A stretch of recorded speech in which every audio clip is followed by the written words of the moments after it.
Hey guys, welcome back. We are on day 33 of our first 40, where we have been fasting for the first 40 days of 2019 from January 1st to February 9, and we're almost done. We got a week left of this thing, but God has been so good to us, and I just want to welcome you to this daily devotional and just share a real quick word with you. Now, sometimes in my Christian walk, it feels like I'm doing this thing all alone, like somehow God has forgotten me, that He's not with me, that He's not there, that He's not listening, that He's not inclined to what's ever going on in my life. I'm praying for Him to move in a certain area, and it seems like nothing's happening.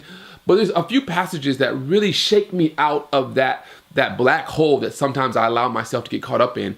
And I want to share one of them with you right now. It's found in the book of John, chapter 5, and it's verse 16 and 17. And I'm going to read it for you. For this reason, the Jews persecuted Jesus and sought to kill him because he had done these things on the Sabbath. But Jesus answered them, and look what he says. He says, "My Father has been working until now, and I have been working." Now, that's a simple passage, and I don't know, you may have read it before and you kind of breeze by it. There's been several times when I've read that passage and I've just kind of read right by it and didn't stop to give it much thought. But essentially what Jesus is trying to convey to us is that God is always working, that there's never a point in history where God has not been actively involved trying to bring about His kingdom, His will, His agenda in our life and in this world. And this just kind of reiterates that no matter what you're going through, don't ever believe that God is not working, that God has forgotten you, that somehow God has left you. He is not a God that spun the world into existence and then just left it on its axis to do whatever it's going to do. No, He is intimately, actively involved in every single one of our lives. In fact, Paul says it like this, and I love this word. This is like one of the words that I kind of get tattooed on the forefront of my mind. I never want to forget it. It's found in Philippians chapter 1 and verse 6. And it says, "Be confident of this very thing, that He who began a good work in you will complete it until the day of Jesus Christ." Now, let me just say that again. Be confident of this very thing. Be confident in this word I'm about to speak to you. Be confident in this truth.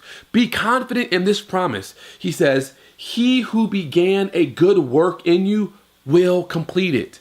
That when God started this thing in your life, when you were birthed and born into this world, God is not that type of person where when He reaches some difficulty or He hits some bumps in the road, that He throws in the towel or He throws His hands up and says, "Listen, it's just too much." No, He perseveres. He's long-suffering. He's diligent. He's persistent. He continues to work until the thing that He started is completed. And that thing that He started is you. It's forming His character in our hearts, bringing us into alignment with His will, and He will not stop. He's not giving up until we have made our minds up for Him. He's going to keep pressing and working His perfect will on our life. Like a molder of clay continues to mold and shape that clay until all the lumps are removed, so God is continuing to mold and shape our lives. So I want you to be encouraged this evening that God is not done with you, that He is continuing to work in your life and in my life, in your children's lives, in our community, that the Father has been working up until now. Jesus is working,